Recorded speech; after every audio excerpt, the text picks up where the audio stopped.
Sunday, December 18th, the craziest jiu-jitsu tournament of all time, Combat Jiu-Jitsu Worlds Team Duel, 10th Planet, B Team, Team Alpha Male, and Team Mexico.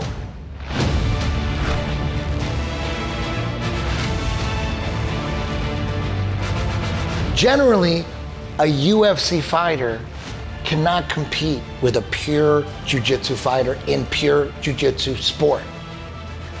And vice versa.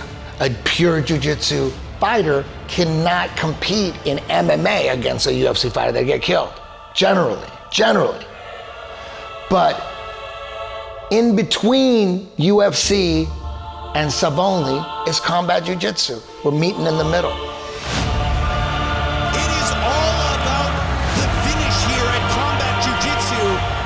My favorite format of jiu-jitsu is Combat Jiu-Jitsu Rules. That's why I'm doing it. I put together this format because I personally think it's the most entertaining form of jiu-jitsu. 16-man tournaments, it's just perfect. That comes from UFC too. It comes from Abu Dhabi. 16-man tournaments, they're the best. But I also love team duels. So it just made sense. For me and Victor, we're like, what could we do? What's the ultimate thing we could do? Is do combat jiu-jitsu team duels. That's why we're doing this, because we want to do the most entertaining form of jiu-jitsu possible. And this might be it. Combining combat jiu-jitsu with a team duel format, man.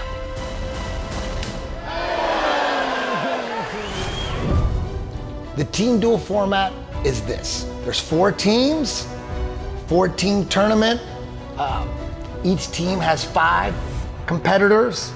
They submit their names, and then it lines up with the other 5 opposing members. If there's a draw after 8 minutes, both competitors are eliminated, and we go to the second player on both teams. If there's another draw there, they're both eliminated. If the third one's a draw, they're all eliminated. If there is a tie at the end, meaning each team was left with no competitors, then we go to an EBI-OT format. And we do it a little bit different. We have 1 EBI-OT battle, 1 round minimum, 3 rounds maximum, just like regular EBI-OT. To eliminate teams coming in with some EBI-OT master, and then they stall everybody out and drag it into OT just so that they could win in OT. So I wanted to eliminate that. And the way I did it was, you don't get to pick your own EBI-OT competitor. Your opposing team picks your EBI competitor. If the first match goes and this guy wins, one guy wins, he stays until he gets loses or it's a draw. So that's how you win. You got to get some submissions. You got to eliminate as many of your opposing teammates as possible. On Team 10th Planet, rubber guard master, this guy's always in the conversation for greatest rubber guard ever, man. Ben Eddy has gotten Hindulo teams and EBI, Combat Jiu-Jitsu, Dead Orchards. His rubber guard is as insane as you can get. He's also a former bantamweight Combat Jiu-Jitsu champion. He beat Nick Hohenstein at EBI 17 for that belt. Also another rubber guard master, pulling off rubber guard all over EBI and Combat Jiu-Jitsu, is Nathan Orchard. He's a legend in the game. He's down for Combat Jiu-Jitsu, sub only. He's always ready to go. And representing 10 Planet Orange, Mike John, you've seen him in 10PQ plenty of times, got to the finals. He's got one of the best guillotines in the entire system. Also, the winner of 10PQ, Sam Hardy, black belt under Nathan Orchard. This guy crushed in the qualifier. He's also had a taste of Combat Jiu-Jitsu a couple years ago, but he's on another level right now. His performance in 10PQ was just pure domination. Combat Jiu-Jitsu savage, Derek Rayfield, was on the team, but he got injured, so we threw in our 6th man, Jordan Worth, who placed 2nd at 10PQ. Jordan Worth, man, he's got an insane guard, insane flexibility, buggy chokes, leg locks. He's ready to go. It's time for Jordan Worth to step up on the big stage and see where he's at. The day after I found out Derek was out and we had to move Jordan in, I just decided, you know, let's give Team Lou from 10 Planet Pasadena and Brian Geiger from 10 Planet Riverside, I just made them do a wrestle-off the next day after 10PQ for that spot as the 6th man on the team. The purpose of the 6th man is as a backup. You know, in this sport, people get hurt all the time in training. So that 6th man is not only a backup while the competition is going on. As if someone gets hurt, someone gets cut, nose gets broken, orbital gets broken or something, they gotta pull them out. During the tournament, we throw them in. But also, having a 6th man during the training camp is huge too, because during training camp, we're losing people all the time. We've lost a couple guys in 10th Planet. Team Alpha Males lost a few guys, they had to shuffle their guys in. So if you always have a 6th man ready to go, someone gets hurt, that guy was already training. So you just move him in, and now we need another 6th man. And then you're always looking for that 6th man, always ready for the backup. I mean, on paper, the number 1 seed has got to be B team. I mean, you got Ethan Creliston, who is the lightweight Combat Jiu-Jitsu champion. So he won it in dominating fashion. He's got insane passing. His mount, his back control, and his rear naked chokes are about as high level as you can get. He won Jiu-Jitsu Overtime, which was the event that was just 100% EBIOT. It was a rear naked choke shootout. Him and Keith Precorian ended up in the finals, and it was a close one.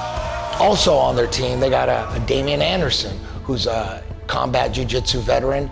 He was in the tournament with Ethan Creliston, the one he won, and he got highlight reel knockout. Still viral. It's one of the most brutal KOs in Combat Jiu-Jitsu history. Is pretty phenomenal. He's one of the best grapplers at 45 and, you know, at 55. In those 2 divisions, he's definitely one of the top fighters in the world. Also on the team is Kieran Kitchuk, who's a rising star, who's been doing a lot of damage on the local scene, and he was also in Combat Jiu-Jitsu Worlds, the lightweights, and he lost against Ethan Creliston, but he's considered one of the top grapplers in the world. He won Emerald City Championship. Very well-rounded, great leg locks, great defense, great back takes. He's gonna be a problem. Also on B team is Fabian Ramirez and Cammie Donnelly. And if they're anything like what's coming out of B team on a regular basis, I'm sure they're bringing a lot of heat. And on Team Alpha Male, you know Uriah Faber's gonna bring the UFC heat. He's bringing 2 UFC fighters, one who's currently ranked, Song Yadong, and UFC veteran Michinori Tanaka. Uriah thinks his most technical fighter at 55 is a guy named Kaleo Romero. He's gonna be joining the team as well. Also on Team Alpha Male, Trent Ebarb, who's a Combat Jiu-Jitsu veteran. He's got experience and he's a beast and was bringing the heat to Combat Jiu-Jitsu star Nathan Orchard. Team Alpha Male is also bringing newcomer Isaac Thompson, and their 6th man is Eric Cortez. Mexicans are so into Combat Jiu-Jitsu. We've done 2 Combat Jiu-Jitsu Opens so far, and we did one about a month ago with 250 competitors. Imagine that, a regular Jiu-Jitsu tournament, 6 matches going on at the same time, but it's Combat Jiu-Jitsu. It's like MMA fights going on all over the place. It was insane. But Mexico, man, they love it, man. We had white belt girls doing Combat Jiu-Jitsu. We had Everybody was doing it. It was crazy. Combat Jiu-Jitsu was so hot in Mexico, we had to have a Team Mexico and use a couple of these Mexican champions that we developed through CJJ Open tournaments. On Team Mexico, the shining star of the team is Mauricio Gomez, who won the Combat Jiu-Jitsu qualifier we had in El Paso, Texas. He won in dominating fashion, finished everybody, looked spectacular. I expect big things from him. Also on Team Mexico, UFC veteran and Combat Jiu-Jitsu Open veteran, Fito Rubio.